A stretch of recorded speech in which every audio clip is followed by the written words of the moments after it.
Well, welcome back to Spicy Spotlight. Today's guests are Mayor Scott Decker and City Commissioner Jason Fridrich. Welcome, guys. Welcome. Thank you. Yeah, thank you for having us. Yeah. Absolutely. Starting off with wing number one. What is one thing people would assume about being a city commissioner that's completely wrong? And with that, go ahead, wing number one, what you think about it.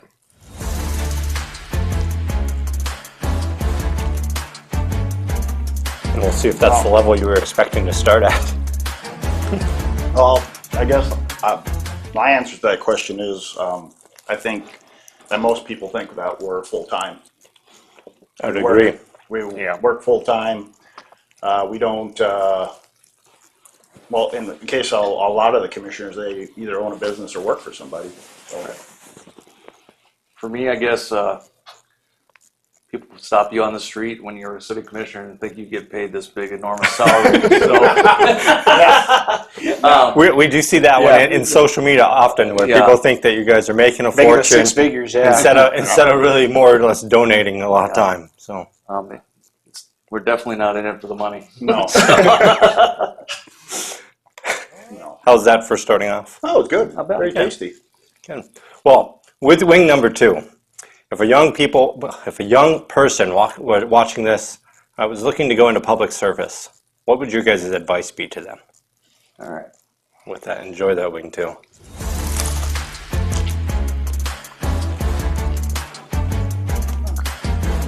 You have these out, huh? I like that. Yeah, they're in a lineup too. If you want to look at the sauce or know what the sauce is at any point. Well, I can go first. I would suggest that they get involved. If they're really interested in being a city commissioner or the mayor someday, is get involved early. Try to get on one of the other city boards or some of these groups that we have that get together that we use for advisory committees and stuff. I mean, I got my start on planning and zoning. That's how I kind of got my foot in the door here. And now you sit as the president of planning and zoning as well. Correct. Yeah. I would echo that you need to basically immerse yourself. I took a kind of a different path. I did run for a city commissioner right away, but I had been involved in a lot of little groups, never sitting as a board chairman or anything like that, just getting to understand the mechanics.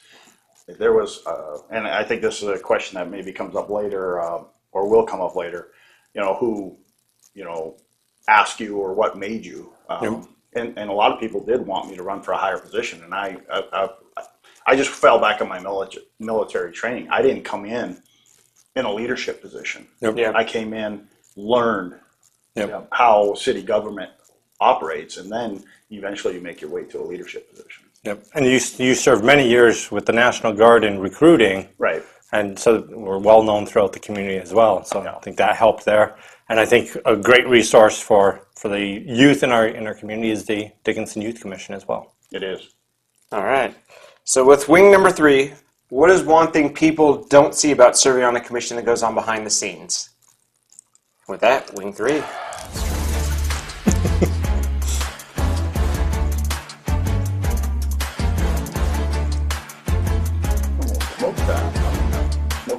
This is my favorite of the lineup. So I was gonna say that's a good one. That's a tasty one. I guess just the time involvement, for me is what people don't see behind the scenes. I mean, being a city commissioner is not just a meeting every other Tuesday. I mean, there's a lot of time involvement that we put in here. I'm down here a lot. I know Scott's down here a lot. So, some weeks it can be a few hours. Some weeks it can be pretty much full time. It just depends on what we have going on and what time of the year it is. But and especially depending on how much knowledge you want to have on the decisions you're making. Correct. Yeah. You certainly could be a very passive commissioner and just be there to vote, but it does no good for the community as a whole. And then I guess my answer would be that there's a lot of moving parts. Mm-hmm. Some people think that you just we meet as a commission and that decision was made then and there was no staff involvement or anything, and they're getting involved, they're getting the data for us, and some of these projects, they don't happen overnight. If we make a decision, it's like we're going to do this. Say, look at the airport terminal. Yeah. Years in Planning. and everything, and it's, then it goes to a bid, and then COVID hits, and the bids are all rejected, and then, and that's on multiple projects. Mm-hmm. So there's a lot of moving parts. It's not just what you see there. And those pre-meeting meetings, I know a lot of people don't know that those happen before the commission meetings. well, and that's where we rely on city staff not being full-time. One or two of us can meet with city staff and get those details so that we're informed that when we do come to the commission, we can give that information to the commissioner, because of open records rules in the state, one or two commissioners only can be involved in a lot of this. So before it starts being the quorum, the problem with being a commission. And, And those decisions aren't hasty ones, Right. I mean, it's 2 hours every other week that we meet and we vote on stuff, but they don't realize how many hours city staff and people behind the scenes or consultants have done, putting this stuff together for us. It's not, you guys aren't seeing it for the first time at the meeting, Right. like the perception may be. I mean, there's a lot of background that goes into every one of those agenda items, that's hours and hours of staff time and consultant time, and, so. Yeah, staff here is great to work with. You can sit down with any of them and have a conversation on what's going on. And some of them make you eat hot wings when you do it. So. Some of them Well, do. We'll see if we still like IT after this. when it comes to budget time, But you got cut off. I watched the news the other night, and they were talking about the state water commission was talking about lead service lines and all that, and I'm looking at how much we're ahead. Yeah. Oh, yeah. I mean, we're basically wrapping up most of our lead service. Yeah, we're very lines well this- positioned. Yes. Yeah. And that a credit again to staff and giving the information to commissioners in timely manner so that we can get these projects done ahead of time. We get these contractors in, because there are limited contractors in the state, especially on this side of the state. Yeah. I think we don't have the benefits of the Fargos and West Fargos of the world, where they have the Minnesota contractors as well bidding. Now, as we move into Wing 4, what's a moment in your tenure here that you felt like you really truly made a difference? It's like a breathing of dread there, Jason.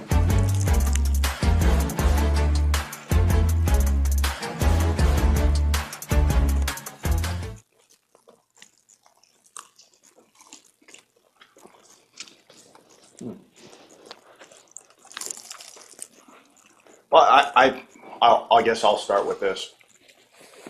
Again, this falls back into a lot of the moving parts, a lot of working behind the scenes with other groups, a lot of special user groups, and you see things come to fruition like the CTE, the Southwest Arts, the softball, and the soccer. Yep. And then working with all these different user groups, Park and Rec, the airport board, the school board, all that is, when all this hard work, all this time behind, and when these things finally get developed and get built, and you see the citizens enjoy those those facilities or whatever programs that we might bring forward, and I guess that's what it truly makes a difference when You get to see that payoff. Yeah, just some of the things that we've worked so hard to get the city to have and do, and things that we put in place here, and the quality of life things. It just it makes you happy to see the growth that we're seeing over the last 10, 15 years, and we just, and how much younger the community's gotten since I was a kid.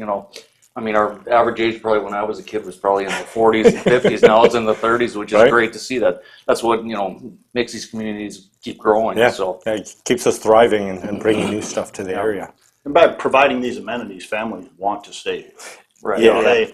I mean, when my high school reunion was last year, and my classmates are riding on the float who are coming down through the parade, and most of them live out of town. Yep. And they're looking around there, they're like, "Oh my God, look how many little kids there are," and it is. Yeah, we've grown It's a lot of grown- families here. Grown a lot of for families. sure. Yeah. It's becoming a very stable young community, Right. which is good.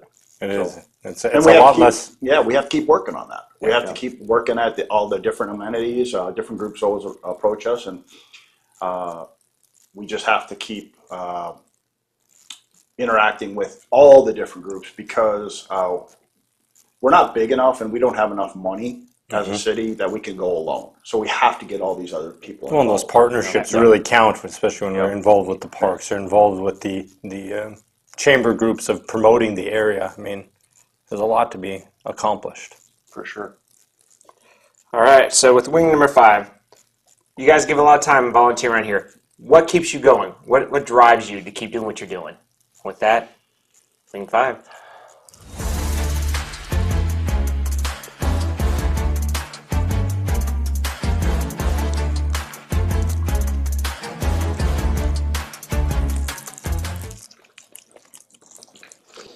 Well, for me, it's just the satisfaction of seeing some of these things that we've worked so hard over the years come to fruition.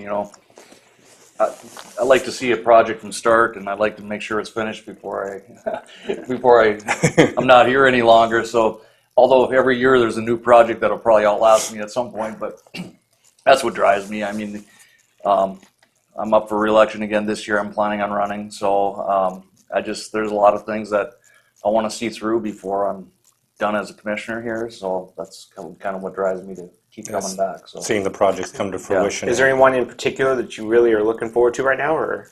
I would say the airport is probably one of the big ones that I want to see done. I mean, we've got a good little regional hub here, and we've lacked a great facility out there. And I hope that once that facility's done, we can draw some other airlines in here and drive some growth. Drive some growth there. So yeah, I think that's one of my top ones. I mean, the high school was another one. I know that's not a city project, but I'm glad to see the high school finally get their project done. Getting a good facelift of it. Yeah.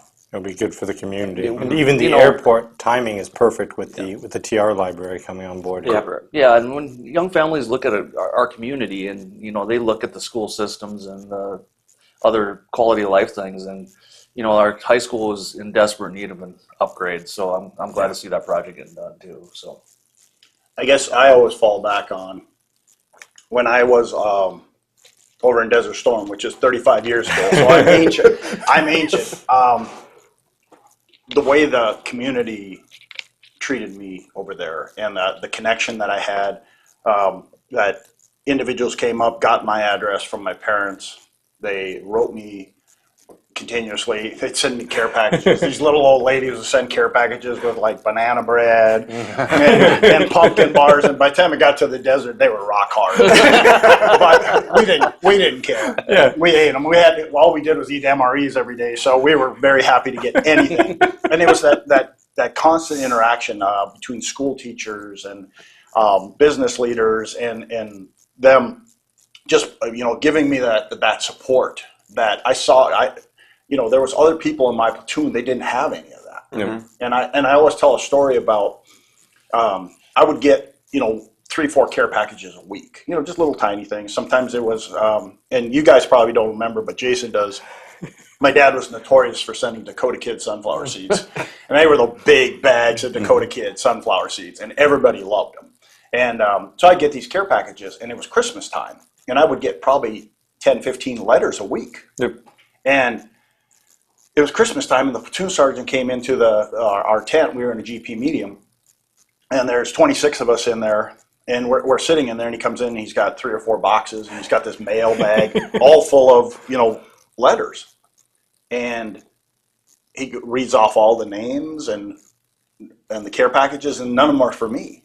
And somebody in the platoon said, Decker, they finally forgot about you. Right? It's Christmas, they forgot about you. Because they knew what I'd get on a weekly basis.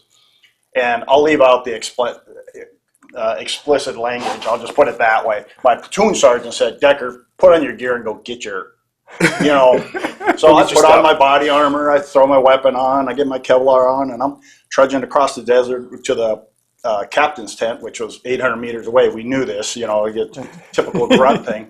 Middle of the desert, in the night, I go in there, and I get into his tent where the supply sergeant is, and on the floor, there's 5 or 6 boxes, right? And there's a separate bag that just says Decker on it with letters. Right? Christmas, So I scoop everything up, and I come walking across the desert, and I walk into the tent, and my cot was the very first one as you come through the flap in the tent. So I come through the tent, push through, and I turn around, I set it down on my cot, and I turn around, and I look, and there's 25 infantrymen just sitting there looking at me like, and they're never quiet, right?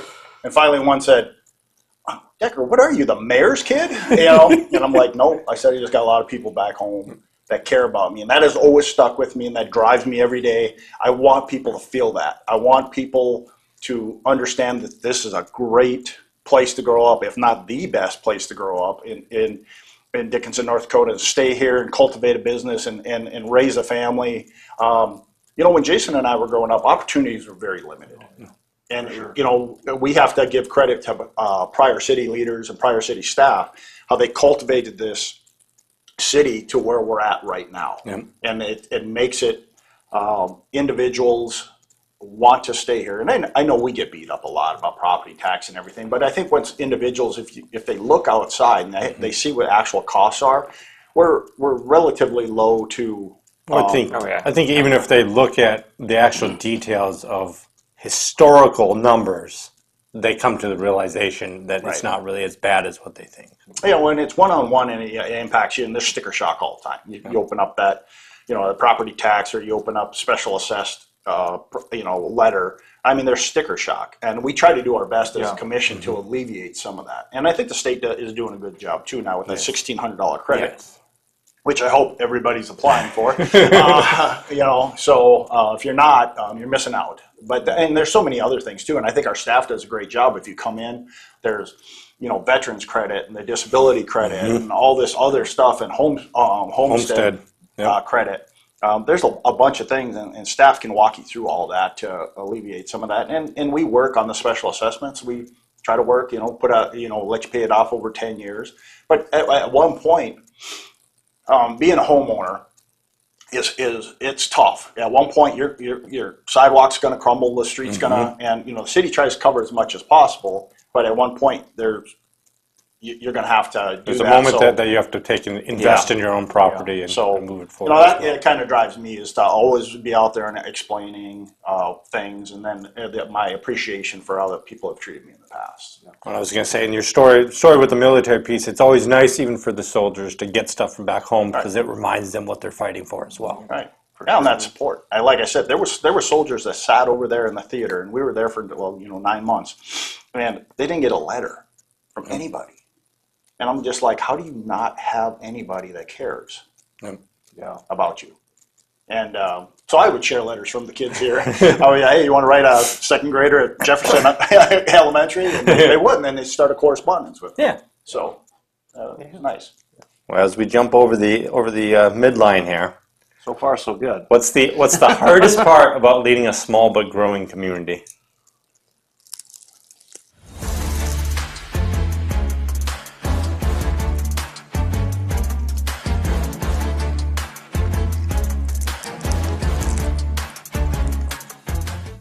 Well, I think for me, just trying to make everybody happy, which is impossible. So, I mean, you know, we make decisions that affect everybody in the city, and some people it affects differently than others, and some people believe in what we're doing, and some people just are on the opposite. No matter what decision, there's a 50-50 chance somebody's not agreeing with what you're doing. So that's the hardest part for me. You know, I see a lot. I know a lot of people in town. I see a lot of people on the street. You know, why'd you vote this way? Why'd you vote this?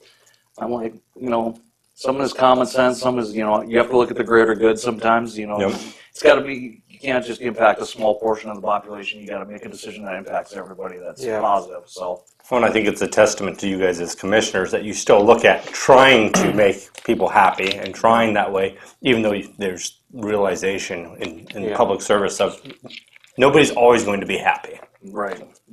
I think one of the hardest things for me is there's still a segment of this community that is older, and sometimes they have the mindset was good enough for us, right? Yep. And to explain to them with a growing community and these young kids and young families that sometimes we need additional amenities. Yep. We need additional staff to run, because they expect staff, be it here at City Hall, the police, fire, EMS, Public Works, they expect immediate reaction. Mm-hmm. Yes. And we're not that big. Mm-hmm. We're not even the biggest employer, you know, in this area. So we're limited on staff, and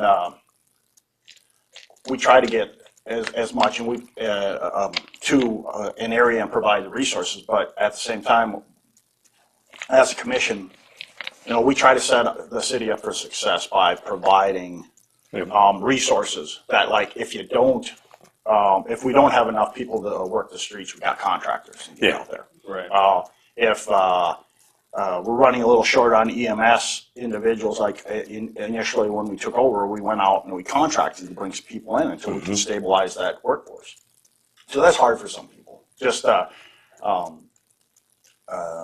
explain to them, we're probably going to have to at one point expand the rec center again. If anybody's gone to the rec center lately, it is packed to the gills in it all the time, all the courts.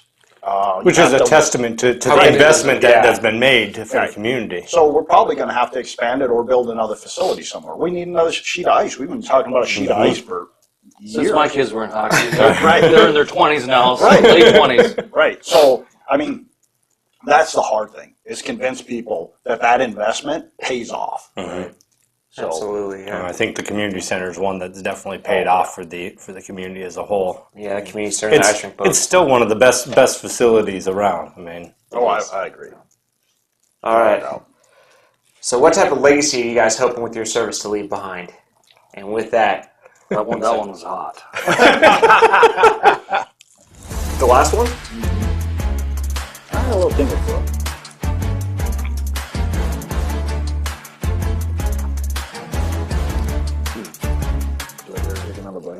I was debating if you thought it was warm as you sipped a second drink over there, Jason.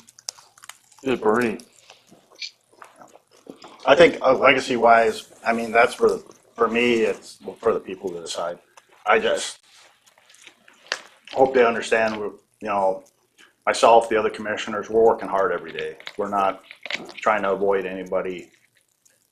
Ultimately, people will decide what is here. I mean, I care about this community, and I want to make it the number one place to live, and I'll do whatever it takes. And so, for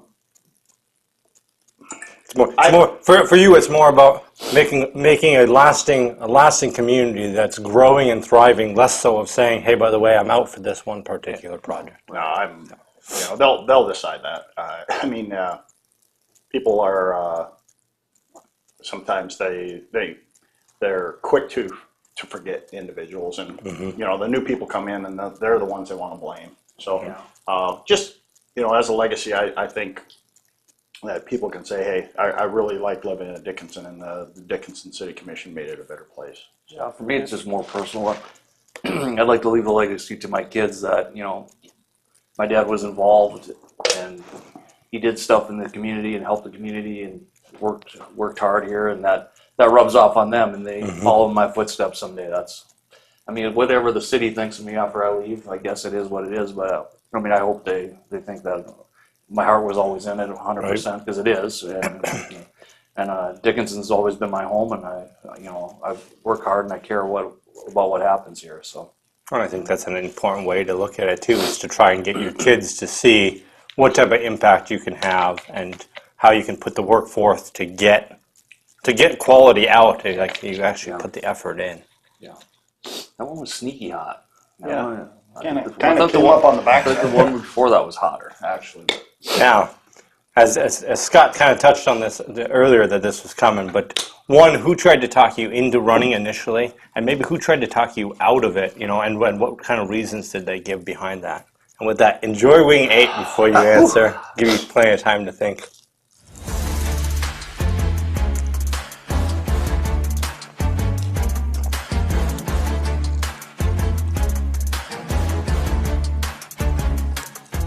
I can tell this one's going to sneak up. Yeah. That one's like gasoline on the back end. No, it wasn't hot initially, but Gas, diesel. I think I've heard a mixture of both now. I don't know. I had a lot of friends and other community leaders when I was on planning and zoning that said, I should give it a shot. So, but something I had interest in, but probably wasn't 100%, thinking I was ever going to do it. So I threw my hat in the ring, and I didn't win the first time, but I came back and ran again, and got on, and now it's going on 9 years. And, whew, Swallowed that one wrong. yeah, but who tried to talk me out of it? My wife. She's trying to talk me out of it this time again, too. I think that's Because she sees how much time that I put in sometimes. And typically what it is. The people closer to you try to talk you out of it. about the time I don't have of- the back yeah. of my throat. whew, that one, Yeah, got a that one's bite got. to it. What about you, Scott? Well, initially, when I was came back in the community and I was recruiting, I was involved in a lot of different groups. And one of them was a veterans group, and a lot of the veterans came up and said, "Hey, you're young, and maybe you should run for a position." Wow. That one I see your hair over there watery eyed. Yeah, I was gonna say it went right down the wrong pipe for me. Yeah. So And then, one of the biggest people that would come up and try to encourage me was George and Odlin. Yeah. And George was, very involved. County commissioner, state senator, and he was very encouraging. And initially he was, "You need to run for mayor," and I was like, "No." I got to start lower. Whew. Yeah. Took up a breath of air there. I might end up like air, and I have it down the wrong pipe. Yeah. So now I have to go down here and have a little bit of that one, so it takes the sting out my lips somewhere. That's usually that one gets stuck that, to the that lips. one usually gets people. From there, it's a little bit lighter. That one is hot. Makes my eyes water. Yeah, that one's got. But it's a good. It's that's a nasal cleaner. That's a science there. It clears it out. Yeah. But that would be it. And like Jason, the first time I ran, I lost, and I was like, I was kind of discouraged, and there's individuals. No, you need to run again. So I did, and try to talk me out of it. I don't know if my wife ever tried to talk me out of it. It's just like she understands now the amount of time. I think initially she didn't know what the amount of time would be, and now she's kind of like, okay, how much longer? It's like, we'll see. I got 2 more years, so we'll see. Right. All right, for the next one, what would happen in this community if we'd have more good people step up to run? And with that, Wing 9. You're saying this one cool it down. I It's think not going to be worse. No, it'll be worse. at least in our opinion. Compound it.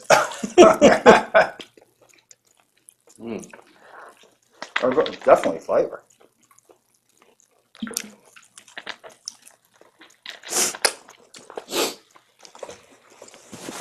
Actually, it's not bad. Yeah. Those are still running from that last one. My sinuses are clear. Well, I think if good people stop coming forward, you'd have a lot of people that would just initially jump in, but especially into leadership roles, and think, hey, I'm just going to come in and Go straight to the top. and do that, and then They not think fully understand all the we spoke about last time is all the moving pieces. It's not just sitting there at the commission and putting down an edict like, nope, I want this road built, or I want this built, or we're going to spend money here. A lot of it's sitting in the budget, looking through finances and understanding what we have coming and writing, sitting down with staff that's writing grants. The grants, I don't think people understand how many grants that we get to offset some of the costs Oh, yeah. yeah. to a lot of these projects. Yeah. I mean, IT is a prime example, engineering, public works. I mean, we're constantly going out there and seeking things. And I mean, there are individuals that I think they just want to come in and they're single-minded. They have one thing they want to change. Well, back to the point, there's so many things that go on. There's so many wheels turning. You can't just stop one cog, or change one Or cog. try to eliminate one cog. I Yeah. think that it changes everything. Yeah, I mean, if young people don't want to get involved, it's going to be tough for the future of every city. I mean, politics is not easy. I mean, even though this is not a super political position, it's just it's not easy. I mean, you take a lot of criticism and a lot of heat in the public, and some people are just aren't built for that.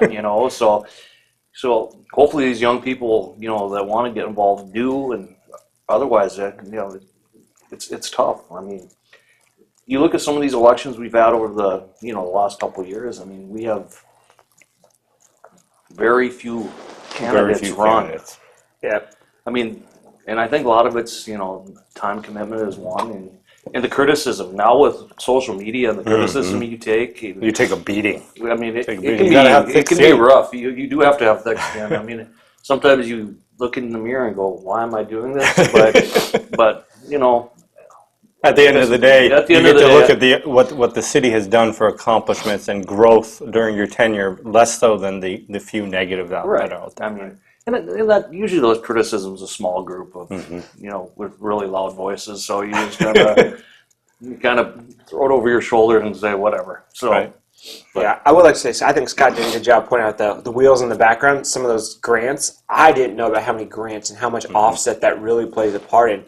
Half, 3/4 of it gets taken care of by grants if you sit down and spend the time. I know there's things that I didn't realize there's how some much really really good goes on grants. until you get involved, how much really happens in the back. I mean, without some of that back support with these grants that we write, and all you guys do a great job with that is, I mean, some of these projects probably wouldn't get done because Yeah. I mean, Oh, yeah. our budget is only so much every year, and I mean, some of that stuff costs hundreds of thousands of dollars when you start looking at it. So. And in a lot of these projects too, when you start moving dirt and digging into the dirt, it's all of a sudden it jumps to millions real quick. Very quick. Yeah, a million's not much money nowadays when you think about it. So And that's Now when you talk infrastructure.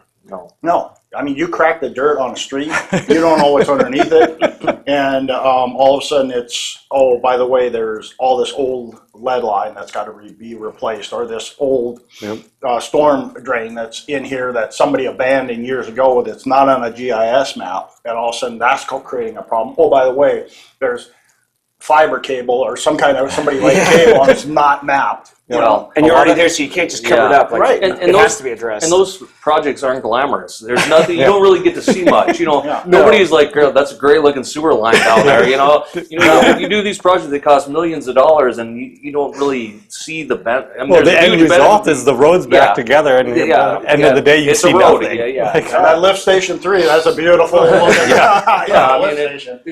Some of these projects that cost the most money just don't have any glamour to them. No. I mean, Well, you think even the wastewater plant from years back, $30-40 million project, and do you really want to tour it? I mean, maybe if you're into science outside of that. No, not really. yeah. No, that smells great. I don't know if you really want to tour that. Yeah, you go out there once, it's good. You know if the old sniffer's working if you go into that place. So. Yes. You can't smell it, you can taste it.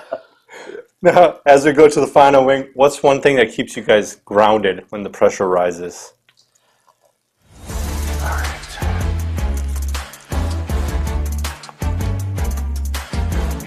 I think wing number 8's still coming around.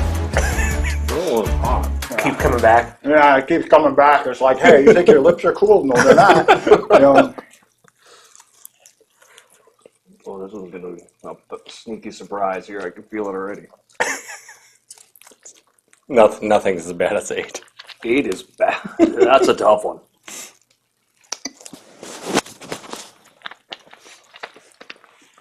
Well, what keeps me grounded when the pressure at family? I mean, just my family. I mean, they always show me 100% support. And when, obviously everybody's aware of the recall and all that stuff that happened to me within the last year, and all the criticism online and stuff. But if it wasn't for my family, I mean, it'd keep me straight and narrow there. I would probably have maybe crumbled a little bit, but they're 100% support me, and then even the staff here and our other commissioners were really good and well supporting me. But family is the number one for me, I would say. So. Yeah, I agree with that. I mean, family keeps me here. I mean, most of my family lives here, which is great to have everybody here as a support network. And I go and just the community members. I rotate through a bunch of different coffee groups and little social groups, and they're always encouraging words. And they just, hey, you're doing a great job. How do you, they say, how do you put up with that stuff? I said, I don't get into it. And they're, oh, you're doing a great job. So that that makes it that much easier to come to work and do this on a daily basis. It's just a great community. Well, I think- and you get that small segment. They're always going to be. They wake up angry, and they're always going to be angry every morning. And there's nothing you could do. Well, I think to you change guys would agree. Most of the interactions in person are great interactions with the public. The typical dissension or rowdy ones are most likely online, hiding behind a keyboard. Yeah, So, agreed. All right. I would. No wing with this one, but a bonus question. If the state was to come by and say, hey, here's $10 million, you got to spend it on some leisure project, what would you want to build? What would you want to do with that? I know $10 million isn't a lot, but... I would say, can we get 100? But 10. A leisure project? That's a tough one because We got so many things that I just to spend that kind of money. I mean, like we mentioned earlier, we need another a sheet of ice. But if I was going to pick, we need another kind of a multi-use facility that can be multiple courts, volleyball, basketball, pickleball, pickleball. Is it pickleball? Yeah, pickleball. Yeah, pickleball. I don't play it, so you got maybe have some indoor use for softball or soccer or baseball. Yeah. And that would 10 million would just get us broken into the dirt, get the footing. Doesn't just shell. Yeah. Yeah. So yeah. Yeah, so I mean, I agree. I mean, we have a huge shortage of ice time. We have a huge shortage of court space. So I mean, I would hope we could invest that 10 million into a project that would bring some of those amenities here that we're desperately needing. I mean, these youth programs have grown so much in our city that it's unreal. I mean, 8-9 years ago when my kids played hockey, I think that program was 300 kids. Now I think it's upwards of 600 or 700 kids. So it's crazy. And the youth soccer is really taking off also. Yeah. It's huge. So youth soccer is crazy considering 10 years ago they barely saw any of it. yeah. And like when I say multi-use, we need something like an event center too, that we can Yeah. hold big events. I mean, the spaces around town are just like the Bakken barbecue gets bigger and bigger. The charity events get bigger and bigger, and we're so limited in space that we need a large event venue. center type facility. And then you can have you're not limited to you can have some bigger concerts, maybe coming in the wintertime. Yeah. Right, and then you don't have to wait till the ice comes off at the, or it's nice here at Legacy Square. So, Yeah. Well, you don't have to close that sheet of ice then for the summer Right. either. I mean, I guess if we only had 10 million to spend, I would invest it in a community center with some kind of expansion, maybe to the pool and some of the other amenities there. But if we can only spend 10 million, but yeah, yeah, I think too, with the growing community again. When Jason and I were growing up here, we had 2 outdoor pools. Yeah. And the only indoor pool was at the college. Oh, I swallowed wrong there. And it would be nice that outdoor, I know it's limited pool use time in the summer, but it would be nice to kind of expand on that and the rec center just to get a start going over there. When you touched on the expensive things today. If we call it 100 million, now thinking really big, what would you guys look at? well, now the 100 million mark would be, like Scott touched on, an event center that's got indoor space for basketball, soccer, stuff like that. A hockey expansion. Concerts, Concerts, I mean, I think conferences, not conferences. And we're talking big like Civic Center. Yeah, I mean, maybe not Bismarck big, but something that would seat, maybe 3,000 or Yeah, we had a feasibility study done years ago, and you were here, Aaron, Yep. when we had that feasibility study done, and they said anywhere from about 2,800 to 3,200 is what we need. Yeah. Well, I've looked at facilities like that around the nation, and they're typically, you're talking that 35 to 40 million dollars to get a base type building like that. I mean, you might want to add some stuff to it, and then you push 50 real quick. Well, and Right. anything, the moment you start putting technology into the building to keep it modern as Right. well, you're going to start spending some dollars as well. Yeah, sound lighting is not cheap. Yeah. Well, I mean, I just look at it.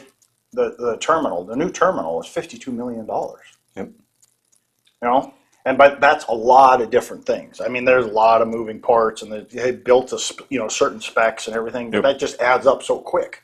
Yeah, You know? federal regulation Yeah. controls a lot of that cost. Yeah. I mean, there's so many federal regs on that thing. It's Yeah, it makes it unreal. yeah. Did you guys have a least favorite sauce, a favorite sauce?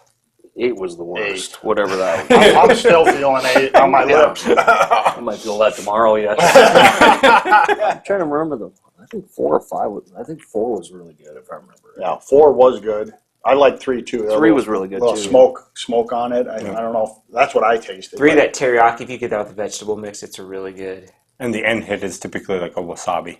Okay. Yeah. But 4 I thought really good. I didn't even mind this one down at the end here. Oh, Queen Majesty. Yeah. So the last one is Queen Majesty mixed with the last dab.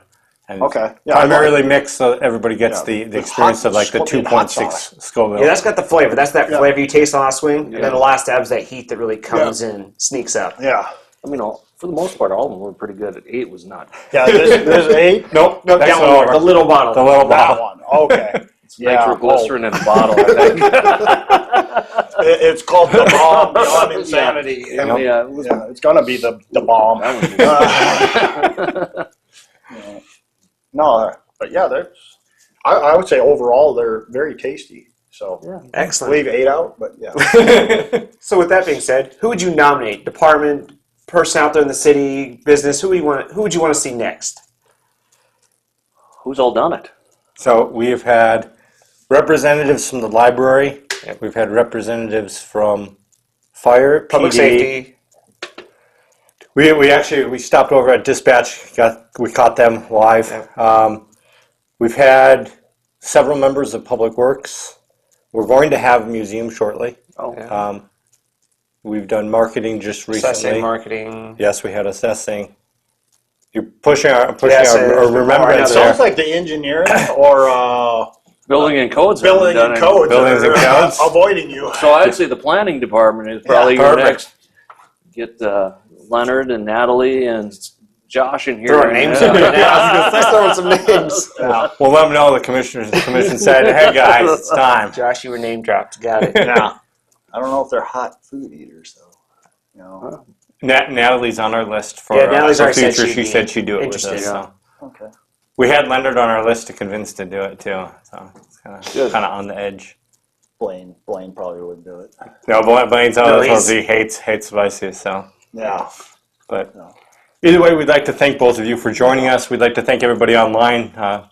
Like, subscribe, and comment below on who you guys would like to see next as well. Thank you guys. Hey, thank you guys. It was a lot of fun. Yeah, it was fun. Thank you.